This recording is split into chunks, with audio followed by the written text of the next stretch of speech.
네, 여전히 오늘 요한복음 17장 1절입니다. 왜 우리가 이 요한복음 17장 1절에 계속적으로 지금 머물면서 어떻게 보면 이 요한복음 17장 전체를 우리가 보기 위한 하나의 서론으로 지금 계속 이제 하고 있는 겁니다. 물론 요한복음 17장을 그냥 한 주에 끝낼 수도 있습니다. 그러나 예수께서 하늘을 향해서 이런 기도를 들으셨다. 특별히 1절에 나와 있는 것처럼 나를 영화롭게 하셔서 아버지를 영화롭게 하게 하옵소서 하는 이 기도. 이 기도를 단순히 그냥 예수님의 기도다. 그러니까 우리도 그렇게 따라서 기도를 하자. 이렇게 가는 것이 능사가 아니라 왜 예수님이 그 기도를 그렇게 하셨는가. 그래서 우리는 계속 그 말씀을 보고 있습니다. 전체적으로 봤을 때는 14장, 15장, 16장 다음에 이 기도가 지금 기록이 되어 있다라는 것. 그리고 왜 주님은 하나님을 향해서 기도하셔야 됐는가. 그 부분도 우리가 살폈습니다. 여전히 오늘도 예수께서 왜 이 기도를 꼭 이렇게 들으셔야만 됐는가. 여러분도 아마 예배 때 다 기도를 하십니다.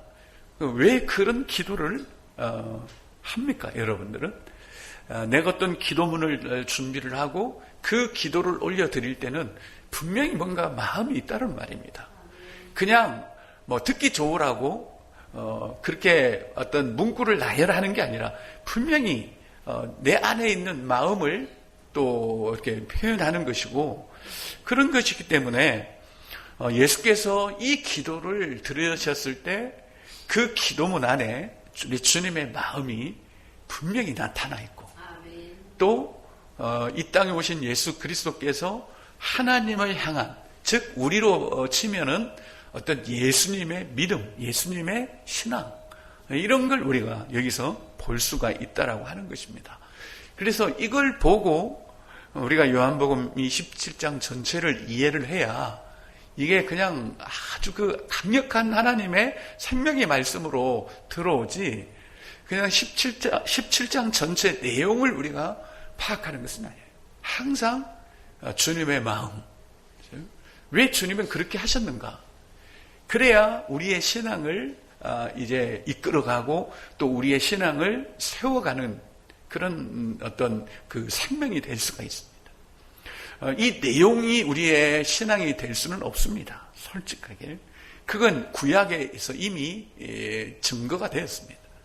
어떤 성경의 내용이 우리의 신앙이 될 수는 없습니다. 정말 우리의 신앙이 될 수 있는 것은 그분의 마음입니다. 주님의 마음을 우리가 알아야 돼요. 늘 제가 드리는 말씀입니다. 효도를 해도 맛있는 거 사드릴 수 있습니다. 그러나 진짜는 부모의 마음을 아는 순간부터입니다. 우리가 하나님 앞에 신앙생활을 열심히 할 수도 있습니다. 왜냐? 다 종교심이 있어요, 사람에게는. 그런데 하나님의 마음을 모르고 한다. 이건 뭔가 우리가 좀 생각해야 될 문제다. 우리가 하나님의 마음을 알고 그 마음과 우리가 하나가 돼요. 이게 진정한 이제 신앙생활이지, 하나님의 마음을 모르고 또 이 땅에 오신 우리 주 예수 그리스도의 마음을 모르는 채 우리가 신앙생활을 한다면 전혀 다른 방향의 신앙생활이 되고 말 겁니다. 그래서 조금 시간이 가더라도 오늘도 여러분과 함께 나누고 싶은 말씀은 우리가 처음 듣는 말씀이 아닙니다. 다 우리가 들었던 말씀을 이제 그 예수께서 하신 기도로 우리가 녹여내는 겁니다. 그동안에 우리가 들었던 말씀들을 가지고 우리가 이제 성경을 파 들어가는 거예요. 그래야 우리가 정말 여기서 어떤 하나님의 그 진심, 또 하나님께서 우리를 향한 그 마음들을 우리가 만날 수 있고 또 깨달을 수가 있어서, 그러면 우리의 신앙이 이제는 그때부터 살아있는 신앙이 되어갑니다. 흔히 말하지 않습니까? 좀 살아있는 믿음을 우리가 가져야 된다 그러는데, 그 살아있는 믿음을 어떻게 봅니까? 내가 그냥 믿음을 행동으로 보여주는 걸 이걸 살아있는 믿음이라고 하는데, 저는 그렇게 보지 않아요. 내가 살아있어 봐야 그게 무슨 살아있는 믿음이 되게. 오히려 내가 살아있는 게 더 믿음의 방해 요소가 될 수도 있는데. 근데 우리가 살아있는 믿음이다 그래서 막 행동하고, 우리가 막 펄쩍펄쩍 뛰고, 그런 걸 살아있는 믿음이라고 이렇게 하면은 그 믿음에 반드시 이제 여러 가지 문제가 생길 수가 있습니다. 그래서 그런 부분은 오늘 또, 이미 우리가 익히 알고 있는 부분들을 한번 이 예수님의 기도 속에 한번 녹여보자는 거죠. 우리가 이미 들었던 복음을 가지고 예수님이 기도하신 그 기도를 우리가 한번 좀 뭐라 그럴까요? 접근해 보자는 거죠. 그래야 우리가 주님의 마음을 이제 알 수 있기 때문에 그렇습니다. 오늘은 우리가 아는 것처럼 하나님의 영광에 대해 말씀을 우리가 나눌 것입니다. 영광에 대해서 우리 참 많이 들었습니다. 그렇죠? 영광이 뭐냐? 쉽게 말하면 하나님의 수준이 나타나는 겁니다. 홍해가 갈라진 것, 만나가 내린 것 전부 다 하나님의 수준이 이 인간 나라에 나타난 거예요. 5,000명을 먹이신 거나. 그게 다 영광이라고 할 수 있습니다. 그러면 이 영광은 항상 아니면 절대적으로 무엇과 관계가 있느냐? 우리의 구원과 관계가 있습니다. 이 땅에 하나님의 영광을 나타낼 이유가 사실은 없어요. 하나님의 나라, 그거는 엄청 고차원 나라입니다. 그렇잖아요. 우리가 근접할 수 없는 하나님의 나라죠. 그 하나님 나라의 영광을 이 땅에 어떻게 나타나겠습니까? 무슨 이유로, 무슨 근거로 나타나겠습니까? 홍해 가른다고 해서 그게 하나님의 영광이 사실은 되겠습니까? 안 됩니다. 그러나 갈라진 홍해 사이로 이스라엘 백성들이 건넜기에 거기서 하나님의 영광을 찬양한 거예요. 그러니까 모두가 우리의 구원과 관계가 있습니다. 즉 우리의 구원이 바로 하나님의 영광이라고 할 수가 있습니다. 여러분, 우리의 구원이라는 게 뭐겠습니까? 우리의 구원이라는 것은 타락한 타락했다는 것은 하나님의 영광에 이르지 못한, 완전히 그 하나님 형상대로 지음받은 우리가 짐승 동물 수준으로 떨어져 버렸잖아요. 로마서에 보면 이게 타락이지 않습니까? 동물 수준으로 떨어져 버렸습니다. 그런 우리가 구원받는다는 것은 다시 하나님 수준으로 회복이 된다는 겁니다. 그걸 성경은 뭐라고 표현합니까? 하나님의 자녀가 되는 거고, 하나님의 생명을 얻는 거고, 그렇죠? 하나님의 형상이 회복되는 거고, 다 그 이야기를 합니다. 그래서 우리의 구원이라는 것은 이미 타락해버린 모든 사람이 죄를 범하였으면 하나님의 영광에 이르지 못하고, 그 수준에 이르지 못하고 동물 수준으로 떨어져 버린 이 인간을 다시 회복해서 우리를 하나님의 수준이 나타나는 존재로 회복되게 하는 게, 이게 사실은 구원입니다. 자, 그러기에 타락한 인간의 구원과 관계없이 하나님의 영광을 말할 수는 없습니다. 우리의 구원과 관계없이 하나님께서 어느 날 갑자기 막 바다를 뒤집어엎고 이런 거를 영광이라고 한다면 그건 영광이 아니죠. 횡포죠, 횡포. 그렇잖아요, 횡포. 우리가 우리보다 저차원인 그들 가운데 막 개미를 짓밟아버리고, 이게 영광 아니잖아요. 몰라, 또 개미의 수준을 끌어올려주면은 그게 이제 우리의 영광이 되겠지만, 그래서 타락한 인간의 구원과 관계없이 하나님의 영광을 말하는 것은 아니다. 하나님이 예수 그리스도를 통해 우리를 구원하셔서 하나님의 수준으로 회복해 하시는 이것과 영광은 반드시 맞물려 있습니다. 그러니까 우리가 하나님께 영광을 돌려드린다라고 할 때 어떤 의미여야 되는지 이제 우리가 좀 감을 잡을 수 있지 않습니까? 나의 구원함. 우리가 단순하게 그냥 내가 구원받았다면 예수 믿고 나 구원받고 이제 죽어도 천국 간다, 이렇게 너무 편협적으로 우리가 구원을 알고 있으면 이 영광이라든지 이런 게 전체적으로 이게 우리가 잘 분별이 안 됩니다. 그러나 구원이라는 것이 모든 사람이 죄를 범하였고 하나님의 영광에 이르지 못했던 우리를 다시 회복하여서 하나님 수준으로 회복하는, 이것을 우리가 영광이라고 한다면 하나님께 영광을 돌리는 것은 다 무엇과 관계가 있습니까? 나로부터 구원의 수준이 나타나는 거예요. 그러면 보세요. 다 성경이 그 맥락에서 이제는 그 해석이 되는 거예요. 먹든지 마시든지 하나님의 영광을 위해서 하라고. 그러면 하나님의 영광을 위해서 먹고 마신다는 게 무슨 의미겠습니까? 쉽게 말하면 밥 먹고 하나님 수준으로 살아라는 거죠. 그게 뭐 다른 거 뭐 있겠습니까? 너희들이 밥 먹었으면 이제는 하나님 수준으로 살아라. 그 이야기 아니겠어요? 쉽게 말하면 너희들 밥 먹었으니까 밥값 해라. 이게 하나님의 영광입니까? 너희들 밥 먹었으니까 이제 열심히 하나님 나라를 위해서 뭔가 해야지. 이게 밥값입니까? 절대 아니거든요. 왜냐? 열심히 일하다가 전혀 하나님 수준이 안 나와. 여전히 인간 수준으로 하다 보니까 이게 예수 믿는 사람들끼리 서로 다투고 깨지고 그런단 말이에요. 그러니까 영광이라고 하는 것은 어떤 성과나 또 어떤 업적이나 이런 게 아니라 하나님의 수준. 이 하나님의 수준이 나와야 되는 겁니다. 그래야 영광이 될 수가 있습니다. 자, 그래서 요한복음 17장을 우리 전체를 다 읽지는 않았지만 구성이 그렇습니다. 첫째, 예수님 자신에 대해서 기도합니다. 그런데 예수님 자신에 대해서 기도하는 내용이 뭐냐? 하나님이 예수께 맡기신 구원 사역을 온전히 이루게 해달라는 기도고, 그 다음에 두 번째는 제자들을 위해서 기도합니다. 그 제자가 누구냐? 예수 그리스도의 구원 사역으로 인해서 하나님의 그 구원의 수준이 회복되어 있는 사람들, 그게 제자죠. 자, 그러면 그 다음 내용이 뭐겠습니까? 바로 교회입니다.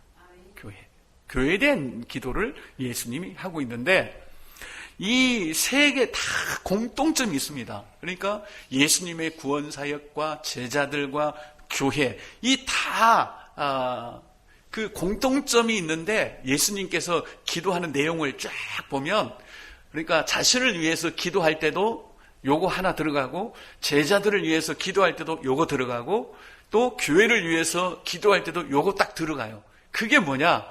하나됨입니다. 하나 되는 거예요. 여러분 요한복음 17장 읽어보십시오. 다 이 하나되는 일을 위해서 기도하고 있습니다. 야, 그러면 예수께서 지금 하나됨을 위해서 기도하고 계시는데, 그러면 도대체 뭐가 하나된 거냐? 여러분, 뭐가 하나되는 겁니까? 우리가 하나 된다는 것이 어떤 의미? 성경에서 하나가 된다는 것은 어떤 의미를 말하겠습니까? 이건 절대 물리적인 하나됨이 아닙니다. 이 하나됨 여러분 꼭 기억하십시오. 요 성경이 말하는 하나됨은 생명과 관계가 있습니다. 다시 말하면 한 생명을 가진 사람들이 하나된 거라고 그래요. 이해가 되겠습니까? 같은 생명을 가진 자들이 하나된 거예요. 이건 여러분, 한 식구가 누구면, 한 가족이 누굽니까? 한 생명을 같이 누리고 있는 게 한 가족이잖아요. 마찬가지로 성경에서 말할 때 하나됨이라고 하는 것은 한 생명을 같이 가지고 있는 사람들이에요. 그렇죠? 우리는 다 어떤 생명? 하나님의 생명을 우리는 다 같이 가지고 있습니다. 그래서 우리가 하나 되자라고 하는 것은 아니다. 대신에 성경이 뭐라고 하죠? 성령이 하나 되게 하신 것을 힘써 지키라는 겁니다. 그러니까 이미 우리는 하나 되었습니다. 언제? 성령께서 우리 안에 예수 그리스도를 나타내시는 이미 그때. 다시 또 쉽게 설명하면 하나님의 생명으로 성령의 중생 사역이 일어날 때 이미 우리는 하나가 된 겁니다. 자, 이 개념을 우리가 정확하게 알고 있지 않으면 교회가 하나 되자고 하다가 시간 다 가버리는 거예요. 우리가 하나 되려고 하는 것이 아닙니다. 이미 하나 된, 이 성령이 이미 하나 되게 하신 이 하나됨을 우리가 지켜나가는 겁니다. 그러면 우리가 하나됨을 지켜나가는 게 어떤 거겠습니까? 딱 나오잖아요, 이 답이. 그렇죠? 그 생명의 수준이 흘러나오는 거예요. 다시 말하면 하나님의 수준이 나와야 그 하나됨이 지켜지는 겁니다. 그러니까 보세요. 다 지금 예수님이 말씀하시는 것들이 다 연결이 되어 있고 있습니다. 그래서 예수께서 예수님과 하나님은 하나고 하나님과 제자들이 하나고 또 그리스도와 교회가 하나다. 이렇게 하나 되는 것을 뭐라고? 영광이에요. 영광. 사실은 여기에 하나님의 영광이 있습니다. 즉 한 생명을 똑같이 가진 그 하나됨, 거기에 영광이 나타난다는 거죠. 하나님의 영광이. 여러분, 우리가 믿는 또 우리의 그 그리스도인들은 수준이에요. 수준. 수준이지 우리가 어떤 성능은 아니에요. 그렇죠? 이 수준이라고 하는 것은 반드시 어디로부터 나와야 되냐면 생명으로부터 나옵니다. 수준은. 그 다음에 성능은 그거는 기술적인 면이에요. 그건 기술에서 나오는 겁니다. 우리가 신앙생활을 자꾸 기술적으로 하려고 하면 안 되는 거예요. 생명적으로 해야 돼요. 그 말은 수준이 나와야 됩니다. 우리에게서 어떤 성능이 나오는 게 아닙니다. 절대 우리는 성능을 이렇게 내보내는 게 아니에요. 우리는 기술이 아닙니다. 우리는 생명과 관계되어 있습니다. 그래서 성경은 다 성능을 이야기하는 게 아니라 수준을 이야기합니다. 사랑과 희락과 화평과 전부 다 이걸 수준 이야기입니다. 이 수준은 철저하게 생명에서 나옵니다. 사람의 수준은 어디서 나옵니까? 사람의 생명에서 나오는 거예요. 호랑이의 수준은 호랑이 생명에서 나옵니다. 수준이라고는 다 생명에서 나옵니다. 자, 그러면 우리가 하나님의 수준으로 살려면 뭐가 필요하겠습니까? 하나님의 생명이 필요합니다. 이걸 성경에서 뭐라 그래요? 영생이라고 합니다. 영생. 영생을 얻은 것을 뭐라 그래요? 구원 얻었다라고 합니다. 영생 얻은 자들이 어디 간다 그래요? 천국 간다라고 하는 것입니다. 그래서 구원은 하나님의 생명을 소유하는 것이다. 그래서 우리가 하나님의 생명을 나도 소유했고 너도 소유했으면 반드시 하나입니다. 하나. 우리 하나. 그리고 그 하나됨 속에서는 하나님의 영광이 나타나게 되어 있습니다. 왜냐? 이 생명이라는 게 여러분 잘 들어보십시오. 그냥 어떤 이론이 아닙니다. 요한복음 1장에 보면 예수 그리스도 안에 뭐가 있어요? 생명이 있었고 이거는 사람들의 빛이었다라고 말합니다. 그러니까 생명은 빛이에요. 그러니까 내가 어떤 생명을 가지고 있느냐에 따라서 보는 게 다릅니다. 동물들은 기껏해야 동물 그 수준밖에 못 봅니다. 그러나 우리는 하나님의 생명을 가지고 있기 때문에 하나님의 수준을 봅니다. 그래서 내가 이렇게 살면 안 되지라고 보는 거예요. 우리가 성경에 기록되어 있지 않습니까? 서로 사랑해라, 인내해라 하는 건 뭐예요? 너희가 이제 그걸 보지 않느냐? 너희가 그 수준을 이제는 볼 수 있는 생명을 가진 자들이다. 왜냐? 그것을 보면 사라진다는 겁니다. 도대체 하나님의 수준이 뭔지를 모르면 살고 싶어도 안 돼요. 그거는. 이 기독교의 아픔이 어디 있습니까? 바로 거기에 있는 거예요. 이 하나님의 수준이 안 보이는데 그렇게 살아야 되는 이 억압, 이 부담감, 그리고 또 그렇게 살지 못하는 데에 대한 자책감들, 이게 기독교를 점점 힘을 잃어가게 만들어버려요. 자유가 없어지게 만들고, 기독교는 기독교인데 아무런 그런 외적 능력이 없는, 왜? 자꾸 보여야 뭘 우리가 그 수준에 좀 사라지죠. 그런데 그게 안 되니까 자꾸 억압되다 보니까 이게 기독교가 힘과 능력을 사실은 잃어가고 있습니다. 정말 중요한 것은 생명은 빛이에요. 그 생명을 가지고 있으면 그 생명의 수준이 보이게 되어 있습니다. 그러면 그 보이는 것을 우리가 사는 겁니다. 여러분 한번 물어보십시오. 집에 가다가 나무에게 한번 물어보십시오. 나무야, 너는 왜 이 수준으로 사냐? 또 지나가는 또 짐승들이 있으면 물어보세요. 땡수나 넌 왜 그 수준밖에 못 사냐? 좀 우리처럼 살 수 없니? 라고 한번 물어보세요. 아마 몇 걸음 가다가 그렇게 죽어버릴 겁니다. 왜? 답답해서. 너무 답답해서. 안 보이는데 어떻게 살라는 말입니까? 내가 고작 보는 것은 길 가다 오줌 누고 똥 누고 하고, 이게 내 수준이고 이것만 보이는데 어떻게 고상한 그 고차원의 인간의 삶을 우리 보고 살라 하십니까? 이런단 말이에요. 우리도 마찬가지입니다. 일단 우리가 살려면 보여야 됩니다. 그 보는 것이 뭐예요? 생명이란 말입니다. 우리가 아무리 보려고 그래도 우리 안에 하나님의 생명이 없으면 하나님 나라의 수준이 안 보여요. 그래서 뭐라고 합니까? 예수께서 거듭나야 하나님의 나라를 볼 수 있다라고 합니다. 다시 말하면 하나님의 생명을 가져야 하나님의 나라를 볼 수 있고, 하나님의 생명을 가지면 하나님 나라 보여야 그 다음에 하나님 수준으로 살 수 있다는 겁니다. 그게 가장 우선적으로 돼야 돼요. 그런데 하나님 나라 보지도 못하는데 살라고 하면 이건 너무 힘들어요. 자, 그래서 이것도 사실 이제 우리가 지금 1장 1절을 이해하기 위해서 계속 지금 들어가는 겁니다. 예수께서 왜 이런 기도를 들으셨는지, 1절에 뭐라고 기도를 들으십니까?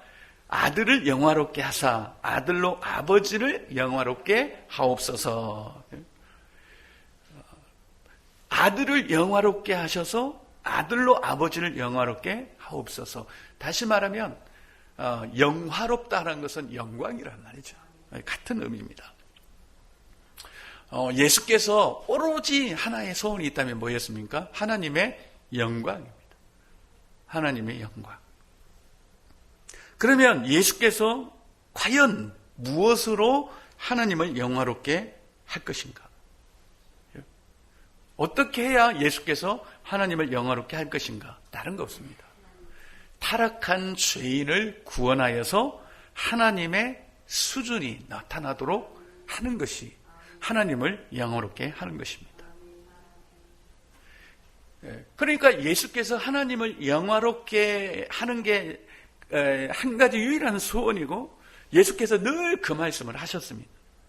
나로 인하여 아버지 영광을 받으세요. 그런데 어떤 것으로 영광을 아버지께 돌렸느냐? 타락한 죄인을 구원하여, 다시 말하면 타락한 죄인에게 하나님의 생명을 주어서 그로 하여금 하나님의 수준이 나타날 수 있도록 그렇게 회복하는 것이 예수께서 하나님을 영화롭게 하는 일이었단 말입니다. 그래서 우리가 하나님을 영화롭게 하는 일에 있어서 우리가 결코 놓쳐서는 사실은 안 될 것이 있습니다. 우리가 이제 그 부분을 알아요. 왜 예수님이 이런 기도를 하셨는지, 하나님을 영화롭게 한다는 것이 과연 뭔지 그렇게 우리가 이해를 했다면, 아들을 영화롭게 하사 아들로 아버지를 영화롭게 하옵소서 이랬단 말이에요.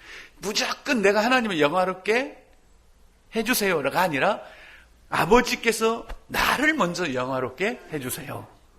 그러면 내가 아버지를 영화롭게 할 수가 있습니다. 이 기도를 지금 하고 있는 겁니다.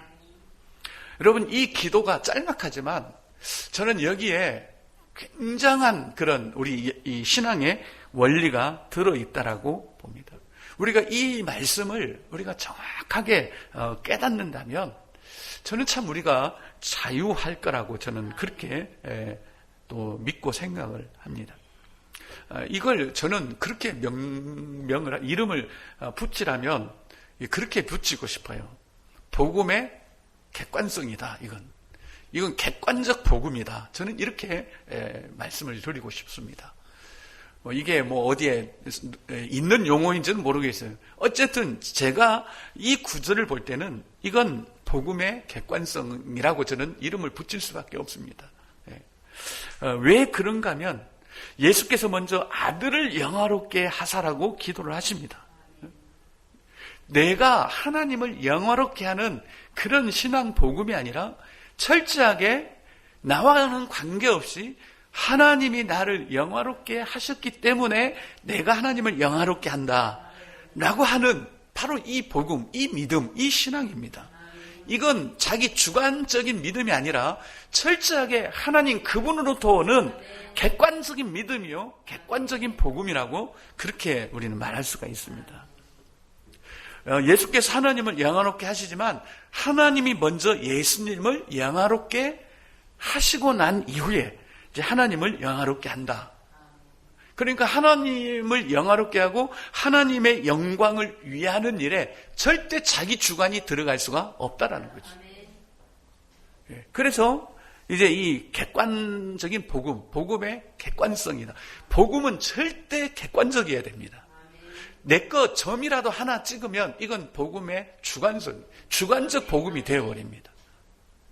내가 점을 찍는 순간 주관적인 복음이 된다는 것은 복음이 이미 변질된다는 것입니다. 갈라디아 교회가 그랬습니다. 거기다가 너무 많은 점을 찍어버렸어요. 갈라디아 교회가. 그 순수하게 객관적 복음을 받아들여서 그렇게 하나님의 은혜로 시작을 했었는데 하다가 막 자기들이 점을 찍어버린 거예요. 그래서 나중에는 주관적 복음이 되어버렸습니다. 그러니까 이 복음이 어떤 복음이 되었나요? 다른 복음이 되어버린 거예요. 여러분, 이 복음에 자기 주관이 들어가면 완전히 다른 복음이 되어버립니다.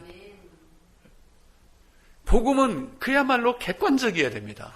어떻게? 하나님 그분이 시작하고 하나님 그분이 종결하는 그 복음이어야 된단 말입니다. 이게 복음의 객관성입니다. 사실은 예수님 보십시오. 얼마든지 하나님의 아들이면 그분을 영화롭게 할 수 있습니다. 주관적으로. 그런데 철저하게 예수님도 하나님이 나를 영화롭게 하셔야 내가 하나님을 영화롭게 할 수 있습니다. 야, 이게 참 저는 놀랐어요. 예수님이 이런 기도를 하시다니.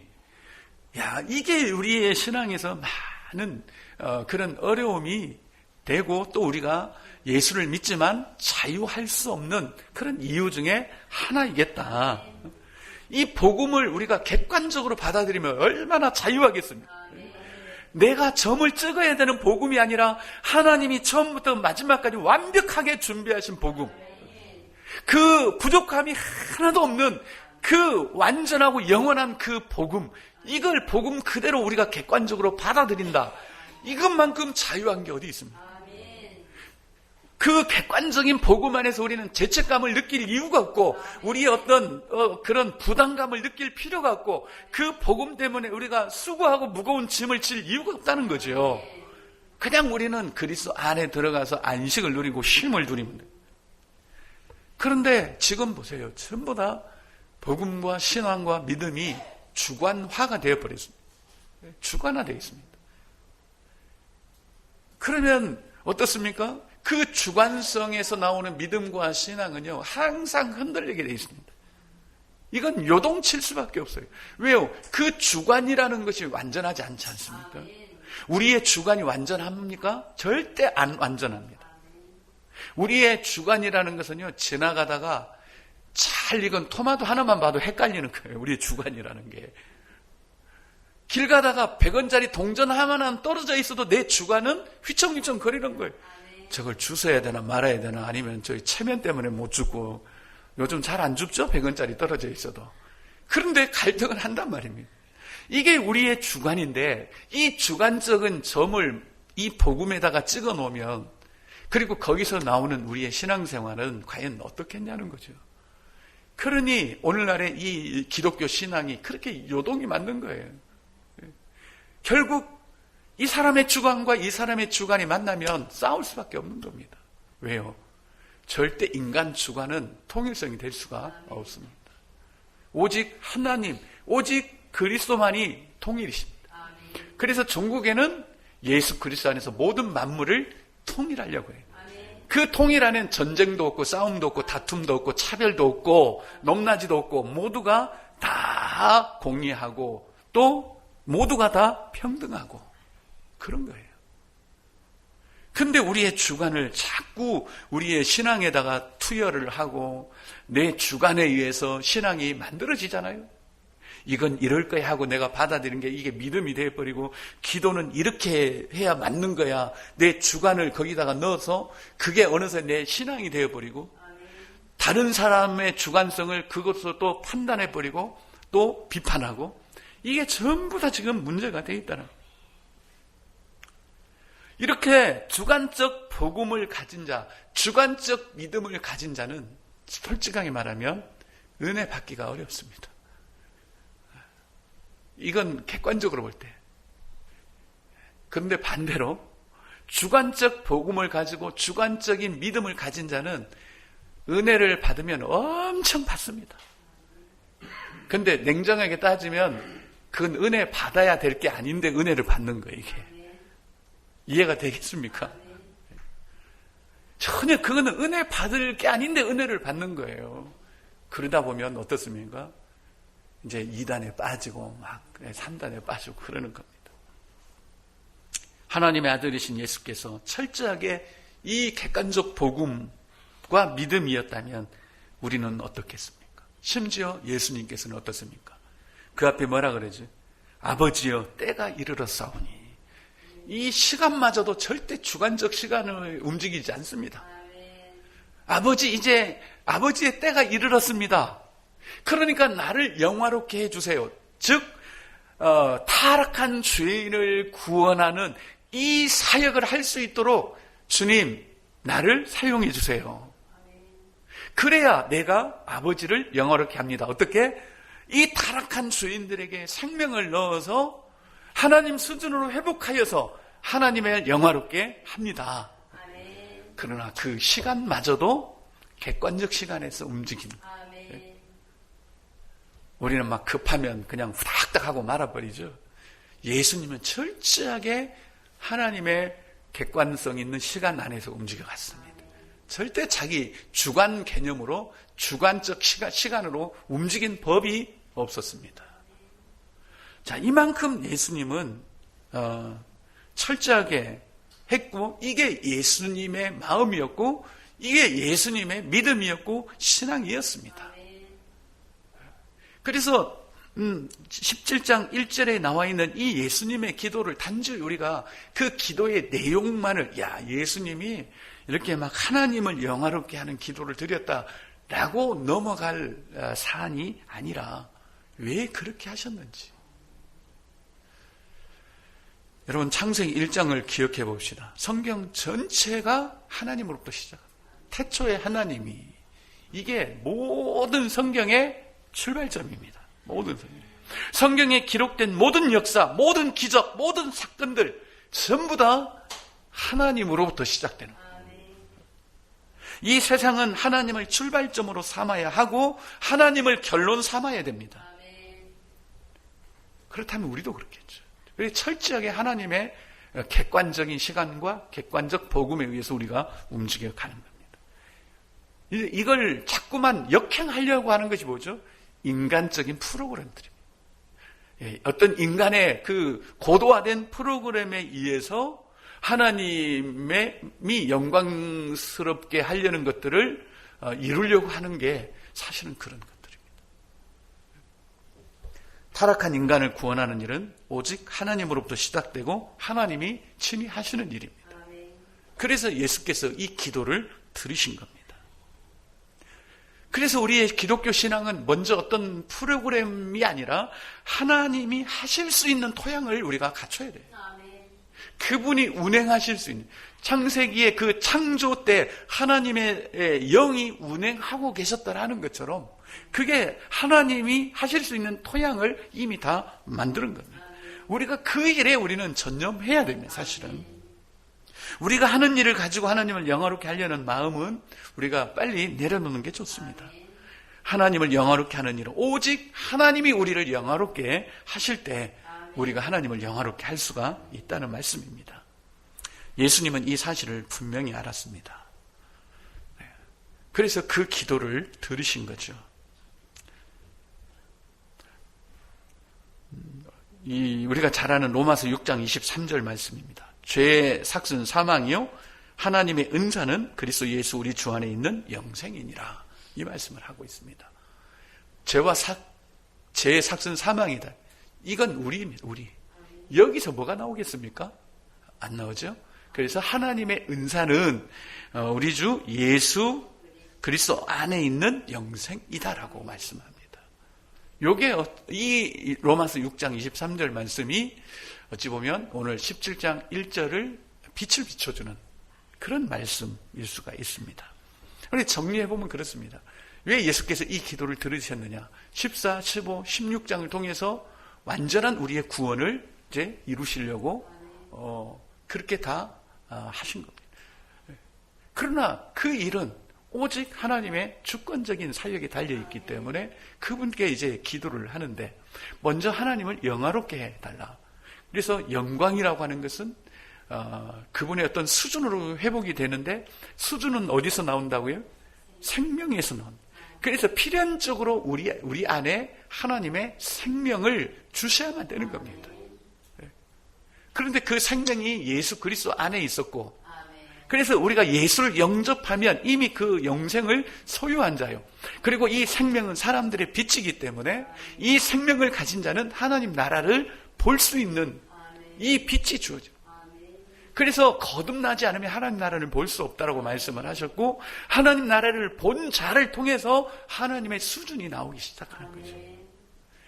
그래서 이 일을 하는 것이 예수께서 하나님을 영화롭게 하는 것인데 이 일은 예수님 단독으로 주관으로 하는 것이 아니라 하나님께서 모든 일을 하게 하시는 이 복음의 객관성 때문에 일어나는 일이. 그래서 여기서 예수님의 이 기도가 나올 수밖에 없었다라는 것을 우리가 아는 거죠. 그러면 우리가 이걸 분명히 알면 어떻습니까? 우리도 모든 일에 기도가 나올 수밖에 없습니다.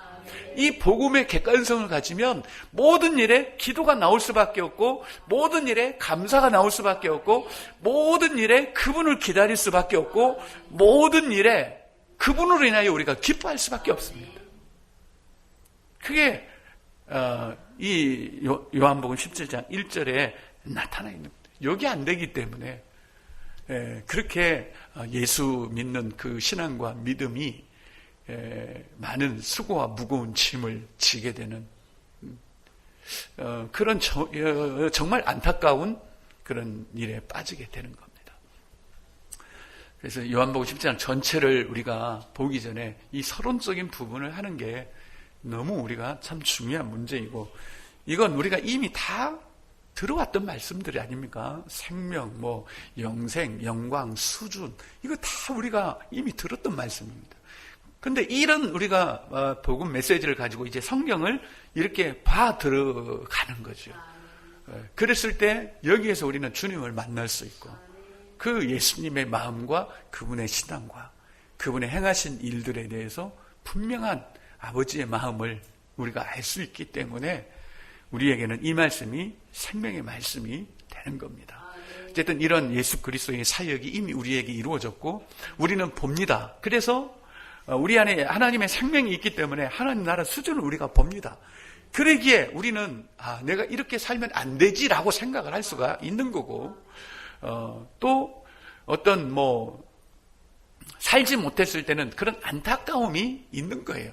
그게 어떤 하나의 도덕관념이나 또 선악의 개념에서 내가 이렇게 살면 안 되지라는 것이 아니라 우리 안에 있는 생명의 빛에 의해서 그 마음들이 흘러나오게 되는 겁니다. 그래서 회개도 사실은 여기서 흘러나오는 거예요. 회개도. 내가 보는 것은 이건데 사는 것은 여기란 말이에요. 그래서 우리가 회개하는 거잖아요. 우리가 거듭나서 하나님의 나라를 보는데 사는 것은 지금 여기란 말이에요. 이걸 우리가 때로는 또 회개합니다. 하나님, 내가 이렇게 하나님 수준으로 살아야 되는데 이게 하나님 나라고 내가 지금 이 하나님 나라를 볼 수 있는 생명이 내 안에 있고 이 수준으로 살 수 있는 그런 생명도 내가 얻었는데 내가 이렇게 살았네요. 그래서 안타까워하는 거. 우리가 안타까워하는 게 내가 이렇게 살면 하나님의 상급도 없고 이건 진짜 수준 낮은 거예요. 그렇지 않습니까? 그런 수준 낮은 우려는 그 안타까움이 아닙니다. 아주 좀 수준 높은 안타까움. 회개도 우리가 벌 받지 않으려고 하는 회개는 아주 수준 낮은 거예요. 적어도 우리가 거듭나서 하나님 나라를 보면서 나오는 회개는 그건 정말 수준 있는 회개라고 할 수가 있습니다.